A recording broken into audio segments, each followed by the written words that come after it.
What's up, everybody? We are back. It's your girl TK, and this is episode 4 Yep. of Be Kind to Kids from the Ghetto. Yes. What's up, Jamal? I'm chilling. What's the deal? How y'all feeling, man? I'm good. We are back in the building. I'm not even going to take long to introduce our guest that's here with us because we got so much to talk about. So we going to say hello to M Extra. Is that correct?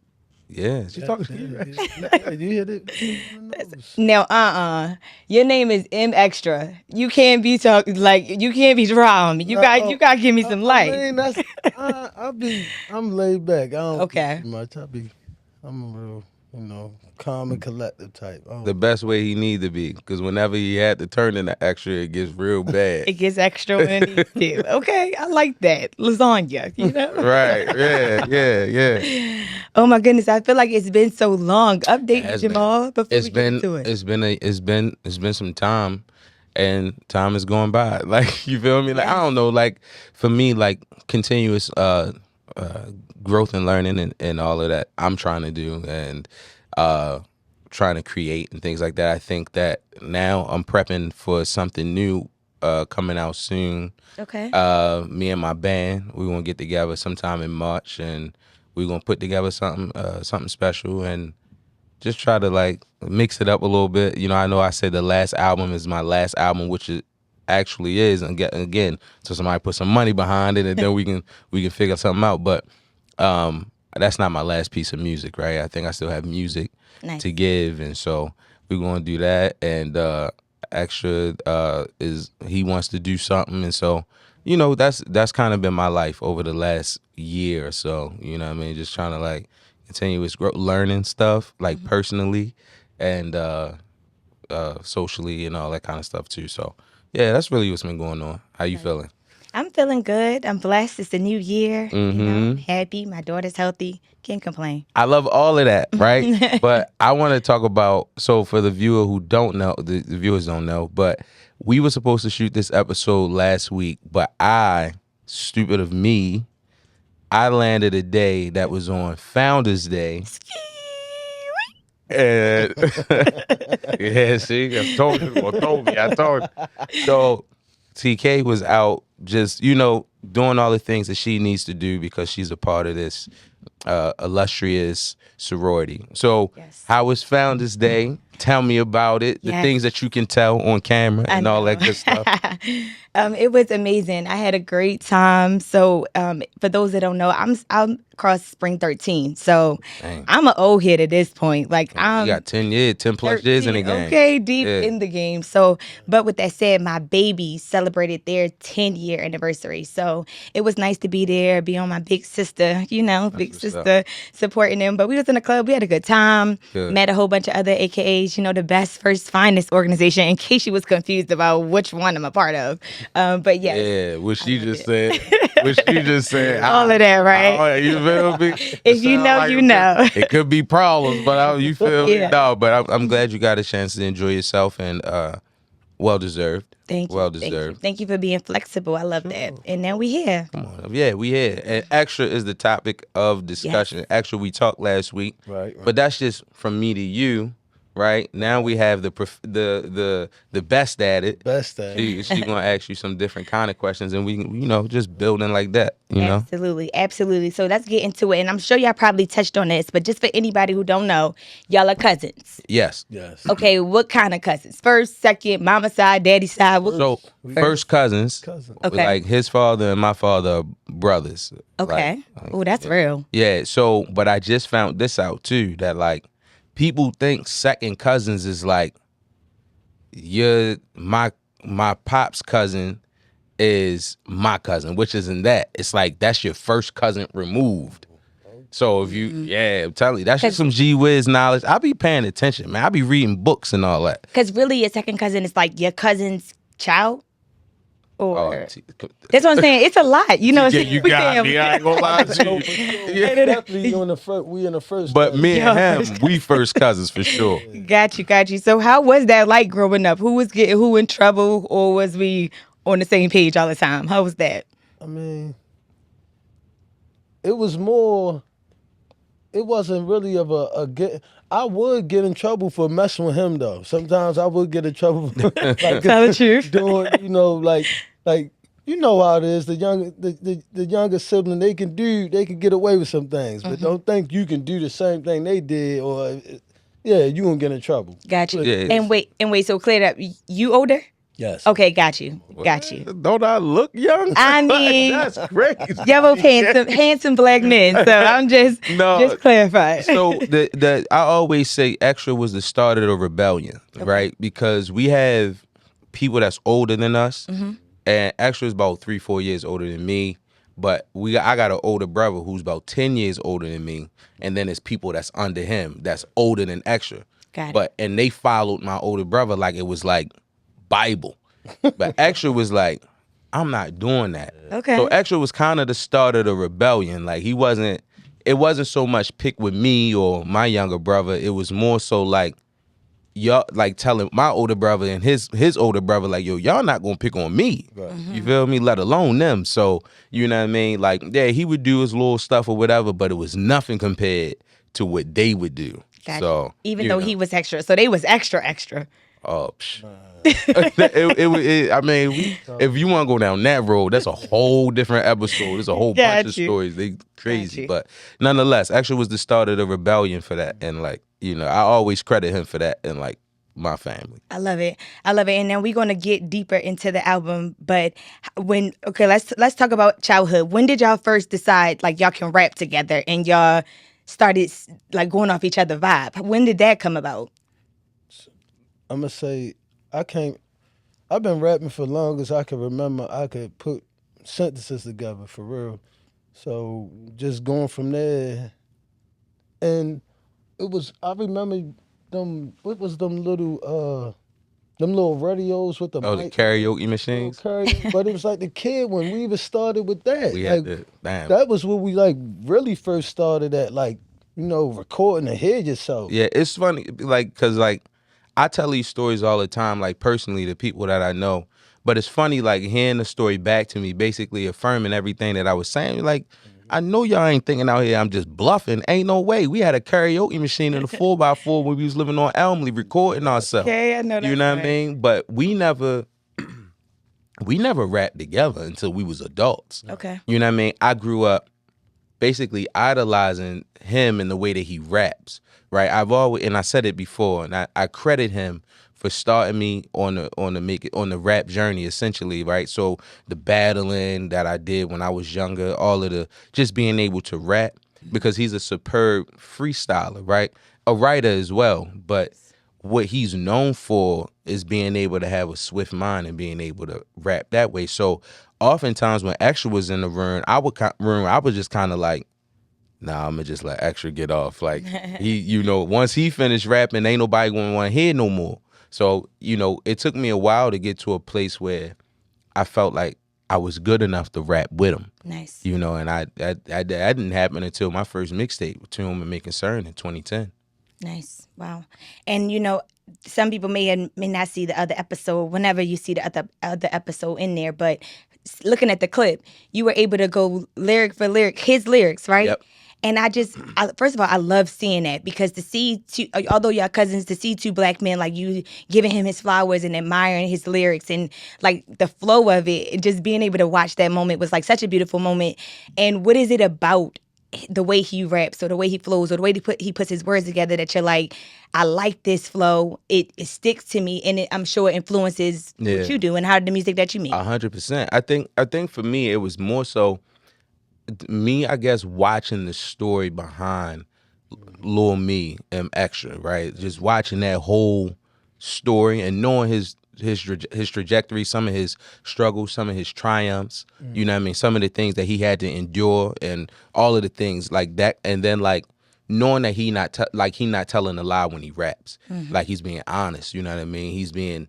He's speaking from his and the funny thing is too, it's kind of like, and I don't know if he wants to share this, like when you talk about like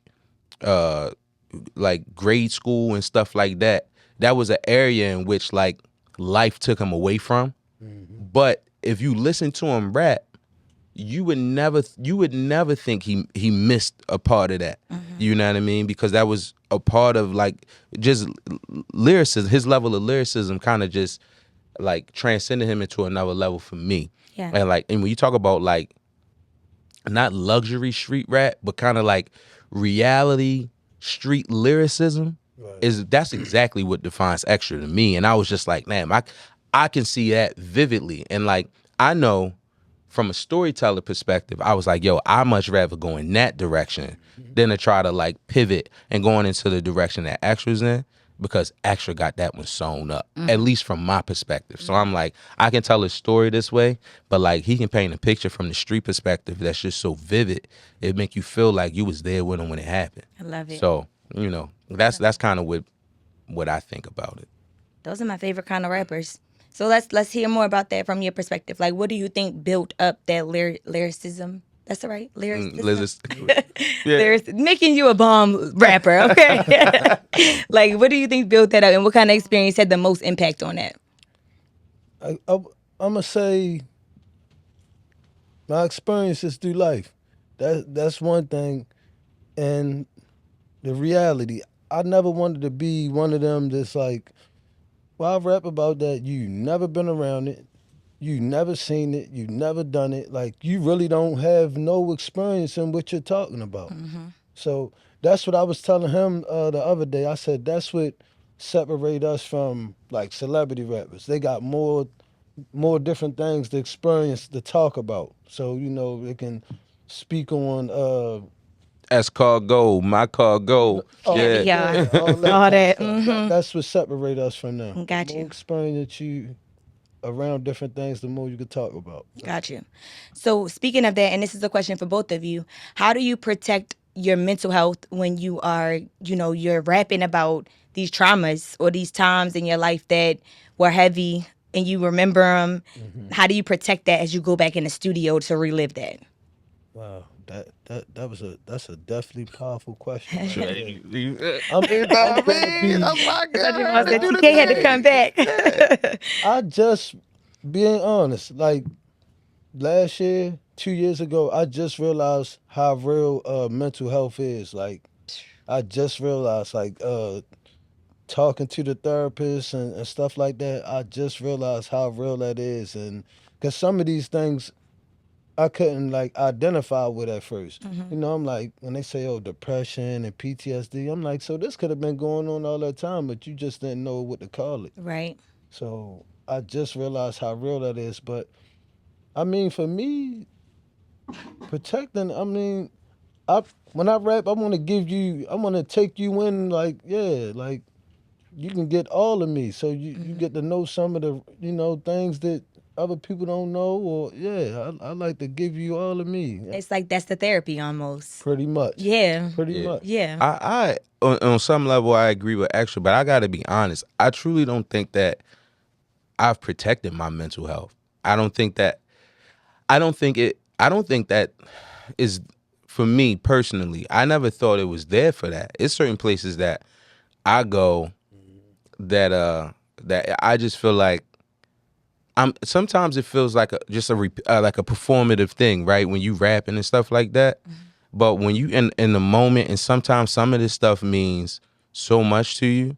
Like I wrote that the hero savior on Be Kind, and like I knew for a fact I had to write it in one sitting, and I had to record it in one sitting. I couldn't do a re-record of that Yeah. because it was just it was too much for me to even deal with that. And I don't think like sometimes you protect your mental health. I think that's why we make like the mistakes that we make. You know what I mean? Because sometimes like you can go deep and you rapping it and all that kind of stuff, but you truly traumatized by it. Right. Yeah. And you make some of these mistakes, bro, in your latter years, and you kind of like, damn, like I knew better than that. But you still fall victim to it, whatever it may be. You know what I mean? You may not treat a person you love the right way, or you may just do something dumb. Reek got this quote where he just like, we all sitting here having a productive conversation, and then he'd be like, then somebody could be like, hey, yo, hold my brain, I'm about to go do something dumb. Right. You know what I mean? And like the trauma behind all of this stuff that we've lived through, it kind of bleeds out in your latter years if you don't deal with it. So that's why I say I don't think I've actually ever truly protected it. I wanted to go deep because I wanted you to feel me, but Right. I don't think I've ever really like came out of that space in a healthy way. Got you. So have you ever sat back and thought about how you feel after maybe like the project is done?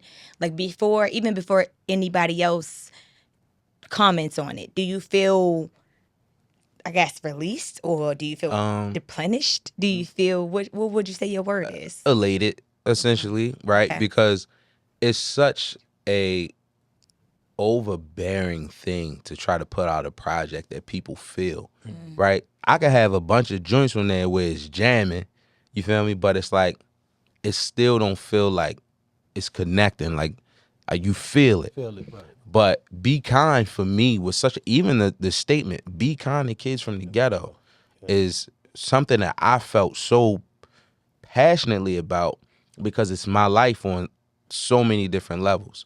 And so like when I'm writing that, I want it to be as honest as possible, right? And I didn't want to make it without blemish because this is the thing. That's my life, right? It got blemishes all over it, fam. Like, that's just what it is. And so, like, when I released it and put it out to the public, I knew it no longer belonged to me. But at the same time, it was kind of like, did you actually process what the hero savior meant?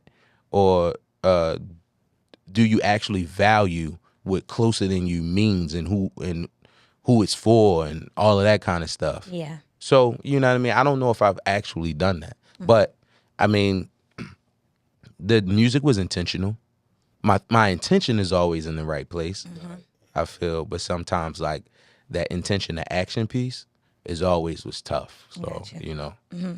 So when Jamal called and he said, be kind to kids from the ghetto, that's the name, that's the title, I want you on it. How did that make you feel? What does the title resonate to you? I mean, I'll be trying to figure out like, okay, because I know he in a different. It's like he in a different space. I was just thinking about that. Like every project he came out with, he's like he in a different zone right now. He in a different, you know. I'm like, okay, be kind to the kids from the ghetto. Okay, like I was just trying to take that all in. Like, I mean, it could mean a bunch of different things. Yeah. Or exactly like it sounds. Be kind to them because you never know. Like, you see how they acting up Yeah. right now. So Yeah. like, yeah, be kind to them. Like, On so many different levels, yo. Like, that's exactly how I thought about it. I already knew. You know what I mean? Like, you have professionals out here. Who are they first? Like, the first professionals in their family.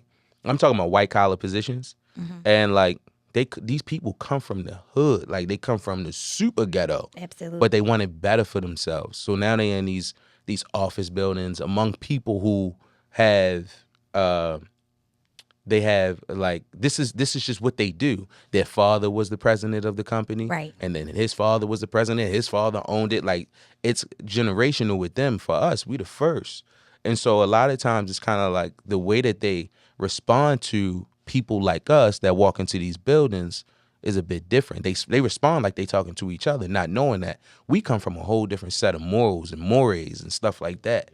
And like you should be kind to those guys because you don't necessarily know what trauma they got on them, I'm telling you. you know, or where they come from. So like to your point, like it could get bad. You know what I mean? So yeah, please be kind. You know what I'm saying? Exactly.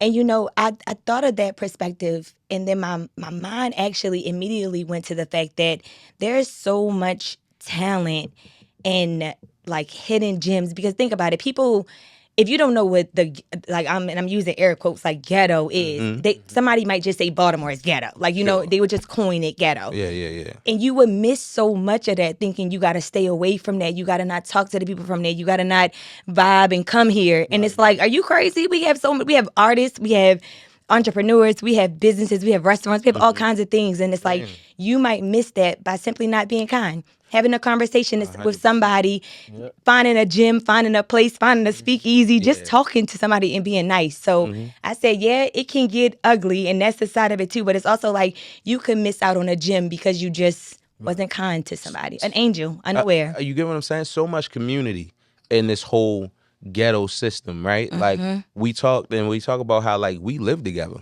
growing up for a good bit of our time. And Houses. that's what right, like yeah. So like and nothing houses and like spaces where it was nothing but 2 bedrooms. I got 2 siblings. He got a sibling, so that's 5 people in 1 bedroom. Yeah. You get what I'm saying? So like to me in my mind, that's like yo, yeah, the ghetto has some very dark spots about it, but it also has nuance, right?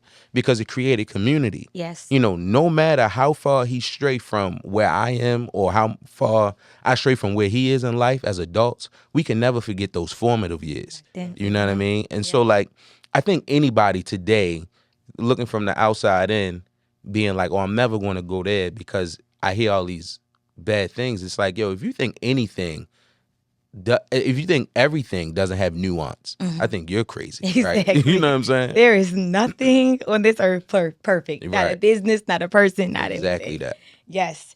So getting back to the music, this is the last. Okay, wait. So before I ask that, I'm gonna ask a question. What's your favorite album? I mean, your favorite track on the album? And I guess I feel like I'm walking into this one, but and you can't say the last one. You can't say the last one. So anyone other than the last one. I didn't even get the like all the names of the. I was about to say, actually, you can say you ain't I good was with about to names say like that. I'm not good with the names, but Okay. it'll be like when I hear it, just it coming from him and seeing how far he done made it.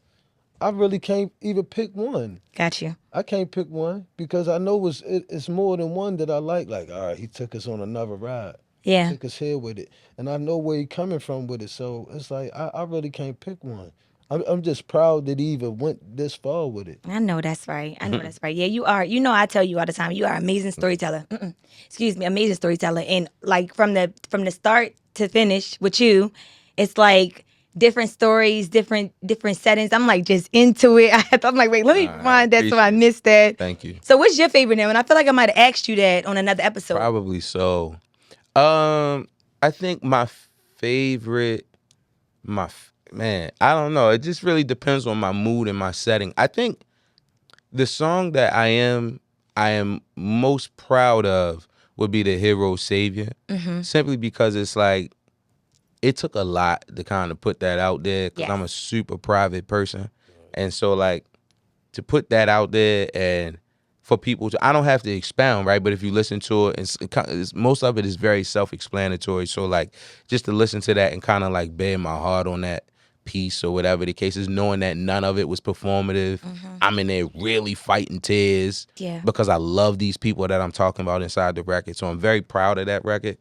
But on some like, if you're talking about like flow pattern stuff, like What You Gonna Do is my favorite, especially the second part where it comes like, it's like Cole did that on that album, I forget what album he did, but he basically featured himself, but just like a different version of himself. And so for me, I kind of did the same thing. It's like Jamal G featuring Blizz, because like Blizz was such a time in my life where like I'm fresh out of the Park Heights community, rapping with nothing but Park Heights people, and I got extra I'm rapping with. So like that was very much a time. And so like understanding that piece, that I appreciate that on some flow pattern stuff.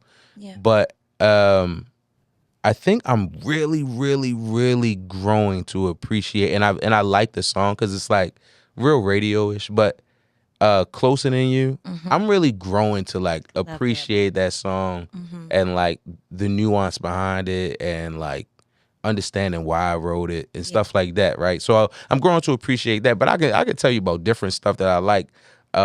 You're like, I like a whole album. Yeah. I made it. I'm grateful, you know what I mean, at the end of the day, but I did want to tell this one little thing about this one song, and that was man, what is this song called? It's when I'm telling the story. I think it's called Otis's Revenge. Oh my goodness.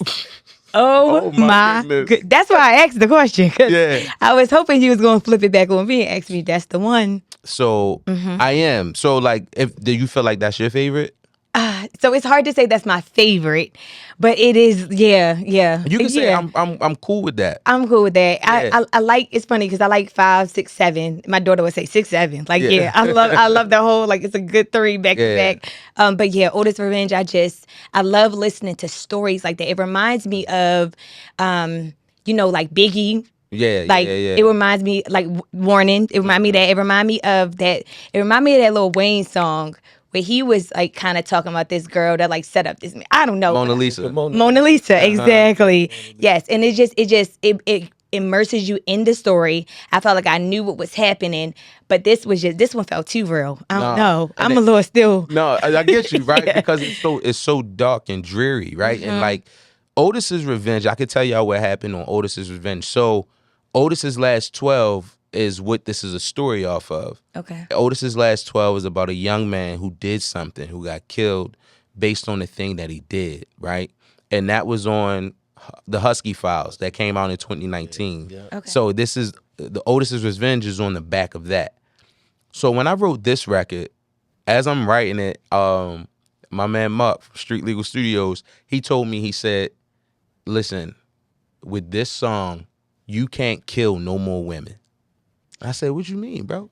He said, yo, you been killing women in your songs for years. Literally. From Ariel Yes. to, you know what I mean? He said, yo, you can't kill no more women. And I was like, well, I'm just trying to paint the pictures of the most extreme situation. And he like, well, find a different way to do it. You know what I mean? And like, I took that as a creative challenge to be like, how do I give that back to the listener? Right? So as it fades, you can determine her fate. I was about to say that because you don't really know what happens. Yeah. I mean, if you put 2 and 2 together, Yeah, you would but think. you don't know. You don't know. And Yeah. so like, I gave that to the listener and let the listener determine their fate and let you just listen to the story and be like, damn, what would I have done? Put myself in that situation and understand how extreme it is and be like, in that moment with all these different emotions and all that kind of stuff, what would I've done? What would I have done Yeah. to remedy that situation? I just lost my cousin and so on and so forth. So And it's like it forces you as the listener to think about, like you said, what you would do, because up until a certain point in the song, I was on one side. I was thinking like I agree with whatever happens. But then when I get to hearing what Keisha got to say about what's going on, it's a whole nother. It add another layer to it, and I don't know. It's so funny, like as a woman, like you saying that, and it's like, because as a man, as I'm writing, and I'm like, under no circumstances should anything happen that falls what she did. Yeah. You feel me? Yeah. But as a woman, do you feel like, yo, I kind of understand how that is from an enraged perspective or whatever perspective? Like, how do you see that? Yeah, I mean, I feel like personally, I'm fortunate enough to have 7 brothers, and anybody know me, I'm quick to be like, I'm gonna call my brother. Yeah, you know, you got all of them. You know, and I'm definitely blessed to have that. But I do know many women that don't have that backup. So it's like, what do you do when somebody might be beating you up or they doing stuff to you and you don't know what to do? So then something is presented to you to get rid of this problem, and people make crazy decisions when their back is against the rope. I can't, I believe in Jesus. So if I'm going to make a blanket statement, vengeance is the Lord. So we ain't taking it into our own hands. At the same time, I can understand when you push somebody so far, things happen. They got a mental break. Exactly. You never know, right? Damn, that's ill. That's the first time I've ever like talked about it like on this level. So it is interesting to hear that. Yeah. So shout out to you, TK, for listening. Yeah. Yes. Okay, Extra, we're going to get back into you. I just love, the project is doing so great. I just really, really love it. So the last track, this is a powerful track. Now the title of it is Extra's Exodus. Correct? Right? Yeah. And you like, I don't know the titles, but I know the song. Yeah, I know. Yes. So, okay, that's a bold title. Exodus is like moving on to the next, like freeing from what was the past and that. So let's talk about that title and how we kind of got there. I guess that's a blend for the two of y'all to answer. I guess. I can start it. So for me, honestly, I took it as so for me personally, which you kind of brought another, like a level of nuance to that, right? For me, it was kind of like, yo, I'm just moving out of the space of creating albums because I understand like the pressure it is for me and how important I am to my family and so on and so forth, and the people that love me and rely on me to be responsible, but how emotionally draining this process is in creating an album. Yeah. And so I'm like, yo, I'm just moving away from this. I'm going to always create music because I love to do it. Yeah. But I'm moving away from the process of creating an album because, like, I don't want to give less of myself to the people who rely on me, right? Yeah. But Extra's Exodus, this is, and I gotta tell his story. Like, I got a phone call. I got a bunch of phone calls. I was away from my phone. Got a bunch of phone calls. Yo, Extra home. Extra back around. Da da da da da. And I was like, oh, he home? How's he look? And he said, oh, he look good. He look healthy. I said, all right, I'm gonna call him. I got his number. I calls him. I say, yo, how you feeling? Bop bop bop. I shot him the beat that night. I said, I got this album coming out. I need you on it. Da da da da da. And he gets the record the same night. He writes the verse, and as I'm listening to the verse as he's recording it, and he said, "They've been asking where I've been," and I'm like, "Damn, Judge gave a nigga time right, sent me back inside to get my mind right." I was like, "Oh, this feels like at this point, this is kind of a challenge to him. Like, yo, this is for you to leave everything that you knew since you was 14 years old. This is a challenge for you to leave all of that behind." And come on this side, or not even this side so much, because I ain't saying where I am is where you need to be, but at least on the side of where you're not looking over your shoulder. You know what I mean? And so, like, this was kind of a challenge, and I must say, like, successfully, achieved so far. You know what I mean? And like, That's right. that's how I took it. So yeah, just coming out of something old, like breaking out of whatever was the norm for me, because the norm for me is what that was. And now I'm like, yo, I can't go back to that. And that's what that verse did for that album. It just exited out of that album. I think in his life, I mean, he could tell that part of the story. I just get excited when I'm talking about it. But yeah, talk about that part. Like, man, you hit it on the nose. You definitely hit it on the nose. Like, and one of them times you had called, like when I know I'm doing something I don't supposed to be doing, my guilty conscience, I'm like, I can't even it's a answer the level of phone. conviction there. Right. I can't even, I was ducking calls from you. I'm ducking calls from Uncle Marlon. I'm like, man, I gotta get away from Ducking this. so many calls. I had to have called him maybe like I gotta get away 12 from this, times. man. I knew I was doing wrong, and I said, you know what? Like, I think it was like around February where I just said I'm done, cause I caught myself trying to straddle the fence a little bit. Like I ain't really know what I want to do with myself, but I knew damn well that I wasn't trying to go back where I came from. X. So, and then what's even more realer, you see where you was dropping me off at, right?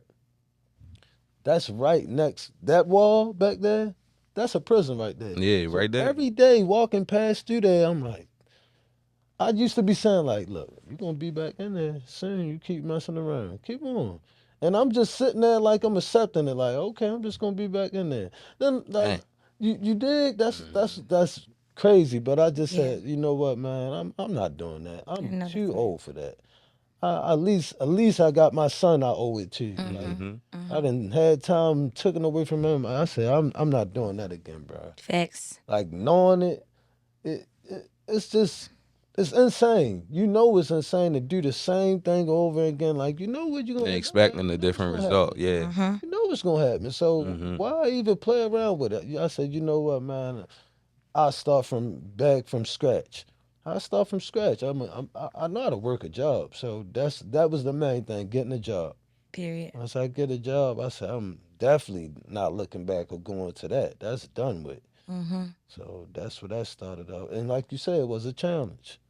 Shout out to Extra, man. I know that's right. That's such an inspiring story because it's a lot of people that like you just defined insanity. Like Yeah. just go back and do the same thing, and sometimes the results are even worse than the last time, which Right. can be your life not even Yeah. being here. So I kudos to you for waking up, Definitely. and telling yourself like this. I gotta do what I gotta do Yeah. and living for you because you're super talented. Thank you. Yeah, I love it. And speaking of that, y'all were going back. So, okay, so how did the process go back and forth? Because if you wrote it, yeah, like you wrote this, but then you sent it to him. So, how did that Yeah. happen? You want to tell? No, you tell the story this time, Extra. Like he say, I've been yeah, I ain't gonna lie, I've done that plenty of times. Like I start something and don't finish it off. and then it's just left in his hands to but I gotta take my hat off to him every time he close it off. When I hear it, I'm like, I know it's gonna be something different. I mean, something that it's definitely not my plan, but he closed it out well. Like for me, and I apologize for that. For all them times I start something, or it might just be, all right, you just gotta do the in and outs or the second vocals on there. Is the first part is just raw. It's raw, and from there, I mean, it come out as a wonderful track though. Nice. Yeah, I mean, it's never planned for us to do in and out, except for Law 2 and It's All Right on Cuffing Season. Outside of those two records, anytime you ever heard me doing like ad libs or vocals for Extra, it's because Extra didn't answer the phone. You know what I mean? Extra ain't answer the phone. He was, Okay. you know, back. He was back in survival mode. You get what I'm saying? And like, again, I say this all the time. Like, you really can't. I say this. I say this too all the time. I say a man in pain is unreliable, and that's just the real reality of something. You just think about it. If you sprain your ankle, right? It hurts. You're in pain. You're naturally unreliable because you can't run. You can barely walk. Yeah. Right. So it's the same thing just for anybody. A man in pain is unreliable, and it's like it says the same kind of thing for a person that's in survival mode. Like, this is secondary to anything that I'm doing because I'm in survival mode. I gotta go get it. Absolutely. I have a son. I have people that rely on me. You know what I mean? So yeah, I say that he was, you know, every time he don't answer the phone, he back in survival mode, which is going to send him to another state vacation. But I'm so grateful whenever he answers the phone. I'm always super grateful for it. So Yeah. yeah. Well, now let's say if you're not answering the phone, you sleep. Yeah. Did you call more than once today? Oh, just it. That's what I'm saying. He was asleep this last time. Turned that ring up for me. Yeah.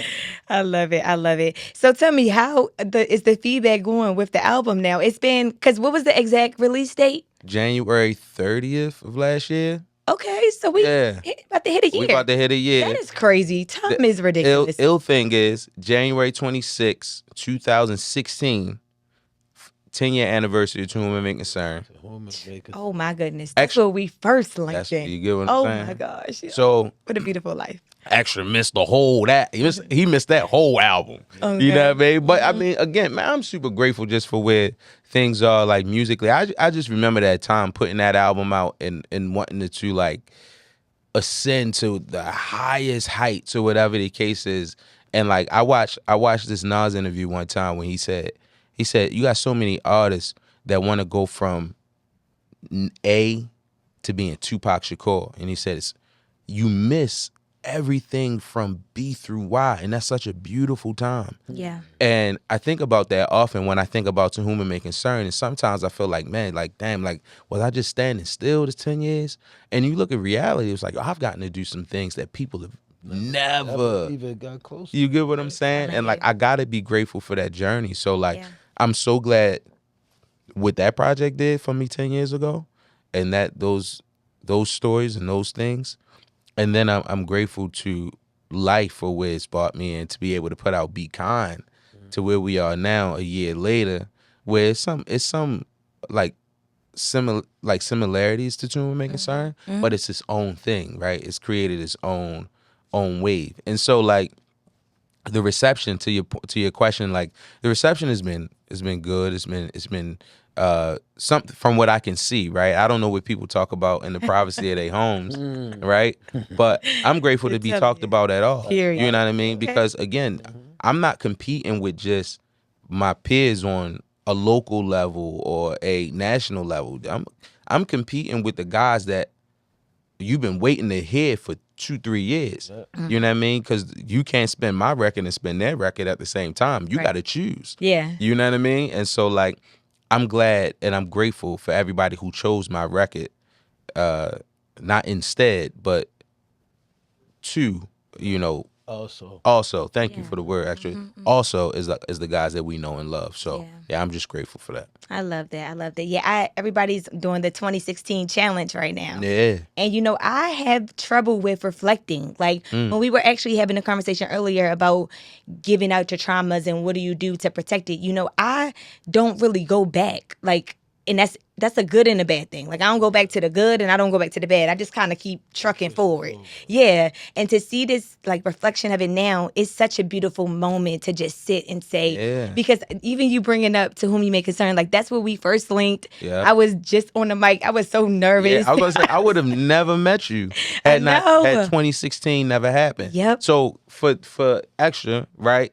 And y'all met 10 years ago. Didn't even. That's crazy. Yeah, y'all. I gotta remember. Yeah, In 10 years. some time, right? So she was one of the hosts of Love the Culture Radio. Yep. And Shout out to the it gang. was booming in Baltimore City at the time. Podcast wasn't really a thing. Yeah. So this was an online radio show, and it was I believe it grew into a morning show. Yes. And so they were booming. You know what I'm saying? It was one of the highly sought after radio shows for you to want to be on. Okay. And I saw her on there, and I was like, I think I shot you an email. I don't think it was a DM. I have no idea how I connected with you. Didn't our friend connect us? I mean, I could say his name, but I mean, I feel like Maybe so. didn't Keith connect us somehow? He did. Maybe Fauntleroy did. I think so. Like, I think he. I don't even remember. I think you mentioned me. I think he tossed the play, and it just. And it happened. God that did way, the rest. whatever. And I'm gonna tell you something. Like, she was so ill with it. I was like, look, I'm going to Philly to perform, and you can come with, right? I said, well, check this out. I got an extra space for you to bring a friend or whatever.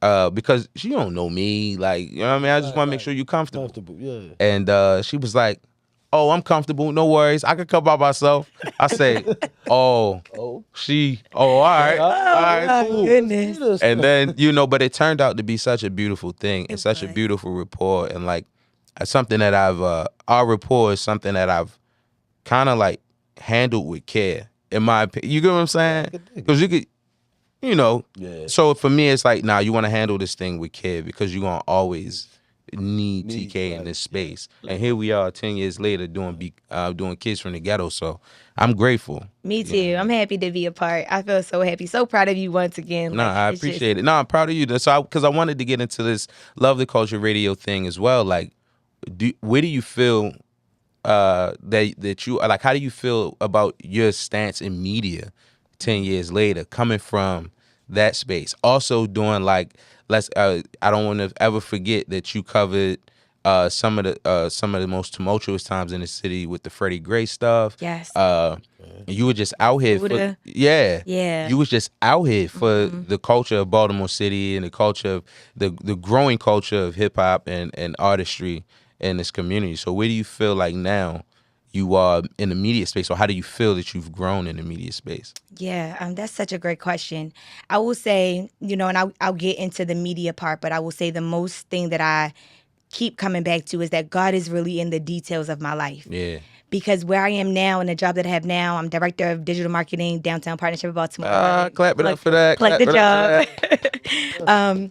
And I love it there, but the reason why I feel so equipped to be there is because of all the things you just named. Mm-hmm. Like I'm comfortable with handling those intense moments in the city that's going on, and how to still connect with my community and move things when we dealing with hurt and pain at the same time. So it's like, dang God, I thought I was just dragging outside. I thought I was just hopping a little tour bus, but it all made sense. And even talking feeling more comfortable to speak on the mic and use my voice.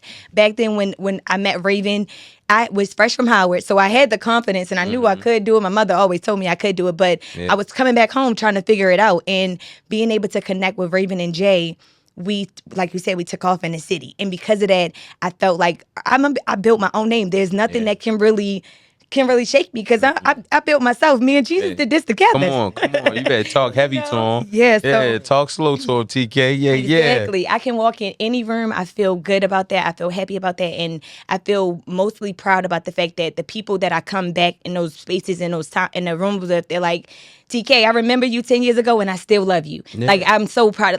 That's the most rewarding thing, that it's like, I was a good person then and they remember me now. And it's like, I'm kind of getting my flowers now. So I'm collecting, Yeah, you turn it into this legend. You know what I I mean? love it. This legacy piece of it. So We're yeah, doing shout it out, together. shout out. Extra, Yeah, you out here with us. Most definitely. yeah, extra Rub me baby, along. extra Glad to baby. be on the Yeah. journey. I'm Yes. definitely glad to be here too. I love that. I'm happy for that. Well, before we get out of here, we still got a little bit more time.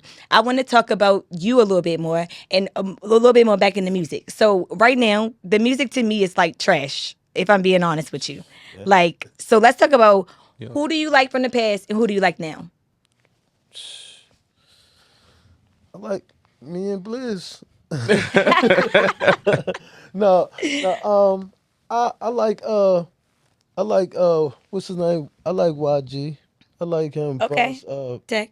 Yeah, I like Tech. Okay. A lot of a lot of this new music all sound the same. Yeah. A lot of this, also, I can't take away from not Sean Plus. They didn't like they ain't they didn't chill, but they got a nephew that been doing music. I give him his credit because he came up under us and he used to watch us do music and he took it way further than we done went with it. Like I said, he got that piece that we didn't have. All his songs, he put out a visual for, Got you. videos for. So I respect that. I'm like that. I was he just doing gonna his ask you, thing. do you think social media has something to do with that, or Um, like the ability to get videos out into that people in people's hands well, quickly? reels and most definitely it do. Most definitely it do. So where you at with that? Are you or what's your social media Um, life like? it's really dry. Yeah. It's Great. really dry. I mean, I get a couple people who's saying something to me here and there, but I really, like I said, I don't take it too serious. I Okay. don't take it too serious. The funny thing about extra posting on social media is it's so wild, like to know the type of person he is, and just any guy that I know that's like him posting on social media, because you can see that they trying to find a way, Yeah. because it's like they not camera guys. It's like I ain't never really been no camera guy, and like all this recording me and all that. So he finding his way, and sometimes when I see him post, I be like, man, I would have never made no post like that. But at the same time, it's kind of like I'd much rather see him than to not. Exactly. So, you know what I So mean? come find your way. Yeah. Yeah. I love that. I love it. So let me see you take a selfie. Here go my phone real quick. Let me see you take a selfie. Really? Let me see, because she act like you're Wow. No, that's a good angle. Yeah. Okay. Period. Look at you. He said, let me put my likes. Okay. Extra got it, y'all. Thank there you. I go. I don't know how Yes. to take no damn selfie, man. He did it. I love it. Y'all gotta make sure y'all follow me at Takera B in order for y'all to see that selfie. Yeah, sir. So, Yeah. yo, so just some background about what he said about Shine Plus. Shine Plus is the hip hop group that he comes from. Okay. It's him and a group of brothers that he met back in high school in his high school days, and those was the guys that when it was my heavy pirate days. I would look to them to see what they was doing, and back in the day, they would open up show. They would do shows down at the Five Seasons, Nice. and they were all. It was a 3-man group, so a lot of times they would have shirts. Back then, when the quarter length, you know what I mean, joints, y'all would get the quarter length shirts with the color on the sleeve and the white. They would have their names pressed out on the shirts. Wow. They would go to City of God. Shout out to City of Gods. And Actually was going to Cashland. Cashland. nice. I'm sorry. Yeah, Ooh. shout out to Cashland. Yeah. They would go to Cashland, What get is all that? that printed out, and so I would look to them and be like, "Damn, yo, that's probably what me and the Pirates should do." You know what I mean? Like it's what we should do. And again, I say this again. Reek was trying to take us into. Shout out to Reek. Like he was trying to take us in that direction, but it was just so many voices just trying to have like a deciding say. And so like when I seen Shine Plus do it, I was just like, yeah, that's probably what. So for a long time, all I ever wanted to do was do a show at the Five Seasons, Nice. and did a couple shows at the Five Seasons since then. But yeah, watching Shine Plus do it was one of the reasons that I was like, man, I got to get up there. Yeah. Yeah. And you got up there? You did it? Yeah, I got up there. I did. Shout out to Five Seasons, man. So started so many careers in Baltimore City. Like if you've never performed before, Five Seasons gave you the opportunity to get up there and perform. I've seen so many of my peers go to Five Seasons and perform. And I was able to get up there back in like 2010. Okay. I was opening up for DGK. Yeah, was that the girl Keisha? That girl Keish back in the day, she had put out an album, and Rue Wright, shout out to Rue Wright from Two Night Studios. He asked me to open up and perform for her, so I got to do that at Five Seasons back in the day, and that was kind of like, my training wheel years. You know what I mean? So like I'm grateful to have done that, and I also want to say like, yo, shout out to all the venues in the city that's hosting or that have hosted some of my peer group and those that we love. From the Metro Art Gallery, to the Crown, places that's not even open no more. You know what I mean? That Yep. we've been able to kind of like get our sea legs and go to these other cities and do shows. So shout out to all the performance venues in Baltimore City that's current today and those of the past, and we hope to see more. Facts. In the future. Yeah, and all the creators and creatives and rappers and artists, like, keep going. Just keep going. Yeah. It's music out here. It's life out here to live, and people need you. Like, whether you know it or not, you never know who is still watching you, and because you kept going, they kept going. So It's so much because I've been watching this Jill Scott run, and the Jill Scott interview, the energy and the essence of the interview feels so much like Black Assets. It feels so warm and so like intuitive. yeah, You know what I mean? And like everything that I've heard Jill say on her rollout recently, in some shape or form, I get from Black Assets in like a show or in like a record. So for so much, it's like, yo, like she has no. I don't know if she does, but Black Assets probably doesn't even know how much of a space she fills. You know what I mean? Just like my other rap homeboys or rap homegirls or my other artist friends. You know what I mean? They fill so many different spaces, and like we growing up, and when you're young, you really just want to be famous. Right. You want to take it to the next level of next levels. And when you start seeing that life doesn't pan out that way for you, you kind of start losing that spark for whatever your artistry is. And you are so afraid to turn into a hobbyist because in your mind you have something so potent to say that you feel like the world should hear it. Right. And you start losing that flame. But like I'm telling you, right now is the time for contemporary artists to come out and say something of value. I'm still learning today. Right. You know what I mean? This past weekend was probably one of the toughest weekends that I've had in my adult life. You know what I mean? Because of a lesson that I probably should have learned long ago. And this is something for me to talk about and be able to, that's something for me to be able to talk about in depth now, that I'm comfortable, that I would be comfortable with speaking about on the record, as opposed to 10 years ago when I had no know-how. So, so just to TK's point, yo, like, keep going, shorty. Like, yo, contemporary artists are needed. You fill so much of a space. You have no idea the lessons that you've learned over the past 10 years, 12 years, 15 years, how much is going to help the guy standing right next to you. You ain't got, I mean, yes, it'll help the guy coming up, but the guy standing right next to you who haven't yet experienced what you've experienced or just about to go into a season that of something that you've already experienced, it'll help them too. absolutely. So yeah, keep going, yo. It feels like love. When you just connected Jill Scott and Black Assets, it feels like they are love in the culture. They remind you that it's like love out there. It's Black people. It's You get what I'm saying? still that out there. You Yeah. know what I'm saying? And like very needed. Very needed. Very Absolutely. needed artist. Over needed. For sure. And I think you kind of answered my last question, so I'm going to send it to you. For all the kids that might be listening, if you could just give them one lesson, just some words of wisdom, some understanding from your testimony, what would you say to them for all those that are listening? Keep doing, but believe in yourself. Believe in yourself. Like, don't let nobody shoot your dreams down. Like, whatever you put your mind and heart into, you can do it. It's very obtainable. Absolutely. Do it. So I do want to get from you, TK. I know you posted something was it yesterday? I don't know. I be watching and I just Love to ask me questions, you- y'all. Do y'all? yeah. We Because need a whole look, show. We might as well start a new no, show because this because is the whole thing. Like, you feel me? Like, TK post stuff, and I sometimes, I be so blasted and out my mind sometimes. I be forgetting.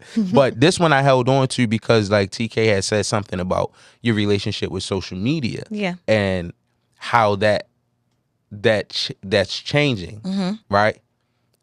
Do you I'll say just transitioning from that, because like we've seen some things play out on social media, but I kind of want to like change gears from that and just ask like, yo, what's a goal for 2026 for you in the media space, right? You have your personal goals that are very important to you, and I'll, because privacy is paramount, so I'll keep that. give me the space. Give me this. No, please, But yeah. whatever Please. you want to share, I want to know Yeah. what like a goal is in 2026 for you, like overall, if media or otherwise. Yeah.